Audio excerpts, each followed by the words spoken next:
राजधानी लखनऊ के दारुल सफा कॉमन हॉल में भारतीय जलवंशी महासभा द्वारा चिंतन बैठक का आयोजन किया गया, जिसमें प्रदेश भर से आए हुए प्रबुद्धजन समाज सेवी मौजूद रहे और निषाद कश्यप मछुआरा समाज के आरक्षण सहित विभिन्न समस्याओं पर चर्चा की गई। संस्था के अध्यक्ष दिनेश कश्यप ने बताया कि इस बैठक के माध्यम से सभी लोगों ने यह निर्णय लिया है कि समाज का हक और अधिकार दिलाकर रहेंगे। इसके लिए एकजुट होने की जरूरत है। आज जलवंशी महासभा के बैनर तले आज एक बैठक की गई, जिसमें समाज के प्रबुद्धजन और अनेक जो संगठन की समितियां बनी हुई हैं, समाज के संगठन की समितियां बनी हैं, उनकी सब प्रबुद्धजनों की बैठक की गई थी और एक रूपरेखा तैयार करने का काम किया गया था। उसी के उपलक्ष्य में आज बैठक थी। बैठक का प्रमुख एजेंडा क्या है? बैठक का प्रमुख एजेंडा यही था कि सब लोग अलग अलग दिशा में काम कर रहे हैं, तो सब लोग अगर एक साथ मंच पे आकर के जो समाज की बहुत ही आवश्यकता है आरक्षण को लेकर के, जैसे कि समय आज 20 साल से हमारे समाज के प्रबुद्धजन नेतागण जो समाज के हैं वो मांग किया करते हैं कि हमें आरक्षण चाहिए, लेकिन सरकार की लगातार उदासीनता के चलते वो आरक्षण नहीं मिल पा रहा है। जबकि वर्तमान समय में प्रदेश में और केंद्र में भाजपा सरकार है, वो चाहे तो 2 दिन के अंदर आरक्षण दे सकती है, लेकिन समाज के जो हमारे नेतागण हैं उनकी उदासीनता के कारण हमें आरक्षण नहीं मिल रहा। उसी के विरोध स्वरूप आज हम लोग जो है एक प्लेटफार्म बनाने के लिए आज बैठक की गई थी। क्या अगली रणनीति है आज की इस मीटिंग के बाद?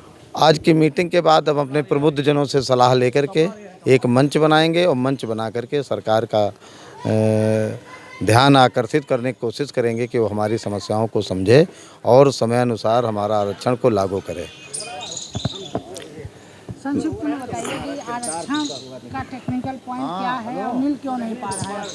सबसे पहले तो मैं आपके मीडिया चैनल को धन्यवाद देता हूं कि आप हमारे बीच में आए और आज की जो भारतीय जलवंशी महासभा है उसके बैनर के तले जो एक चिंतन शिविर हुआ, जिसमें समाज के कश्यप निषाद बिंद समाज के जो है प्रबुद्धजन यहाँ पर एकत्रित हुए विभिन्न जनपदों। मुख्य उद्देश्य तो अभी पता चल गया, लेकिन हाँ, ये साकार क्यों नहीं हो पा रहा?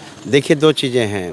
ये समाज जो है बहुत ही मतलब काफ़ी अरसे से बहुत ही उपेक्षित और शोषित रहा है, शिक्षा में बहुत पीछे है, तो समाज में ये मुख्य धारा में इसलिए नहीं आ पाता क्योंकि शिक्षा के क्षेत्र में बहुत पिछड़ा हुआ है। जब योजनाएं नहीं मिल पा रही, आरक्षण नहीं मिल पा रहा, क्या प्रमुख वजह है? सरकार का आरक्षण, सरकार अपने राजनीतिक उद्देश्यों की पूर्ति के लिए जो है वो अपने आरक्षण का एक शगुफा छोड़ती है, आरक्षण देती नहीं है और आगे भी अपने वोट बैंक को बढ़ाने के लिए इस तरीके से शगुफा छोड़ेगी, अपनी तरफ आकर्षित करेगी। संगठन से आप अपने माध्यम से समाज को जागरूक करेंगे, वोट बैंक न बनकर? नहीं, हम लोग वोट बैंक बन करके नहीं लोगों को चेतना जागृत करते हैं। अगर सरकार ने हमारी उपेक्षा की है तो हम सरकार की उपेक्षा कर सकते हैं, करेंगे। अभी तक का जो भी है इस समाज ने जो है वर्तमान सत्ता सरकार को जो है समर्थन करती रही है, लेकिन वो लालीपाप दिखला करके हमें जो है उससे वंचित करते हैं और कब तक करते रहेंगे। इसके लिए जो है लोग जागरूक होंगे और आगे जागरूक होकर के पुनः संगठित होकर के संघर्ष करके उनको मतलब अपने ज्ञापन के द्वारा, अपने संघर्ष द्वारा, अपने संगठन के द्वारा, प्रदर्शन के द्वारा, धरना द्वारा उनका ध्यान आकर्षित करेंगे। अगर परिभाषित नहीं हो पा रहा है, इसकी क्या? उसका कारण परिभाषित न होने के कारण 2 चीज़ें हैं कि ये एक तो पहली बात तो ये समाज बहुत ही मतलब विघटित है, कई उसमें बटा हुआ है जिनका जो है, इसलिए जो है सरकार इस पे ध्यान ज़्यादा नहीं देती। अगर यही संगठन सब संगठित होकर के बात करेंगे तो सरकार जो है इस पे ध्यान देगी जो है। धन्यवाद, thank you very much. Uttar Pradesh में ये मझवार आरक्षण जो लागू नहीं हो पा रहा, परिभाषित नहीं हो पा रहा है, अन्य प्रदेशों में मिल रहा है लाभ, दिल्ली हो और भी राज्य हैं, यूपी में ये क्यों? उत्तर प्रदेश में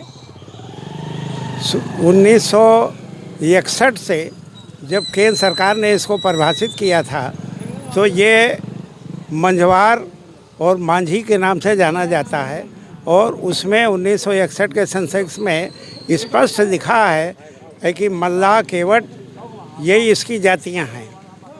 और इसके अलावा ये विमुक्ति जाति में भी आते हैं। देश की आज़ादी में इस समाज ने अपनी कुर्बानी दी। कानपुर में 40 नावें डुबाने का काम अंग्रेज़ों की मल्लाहों ने किया था, उनको कच्ची फांसी दी गई थी।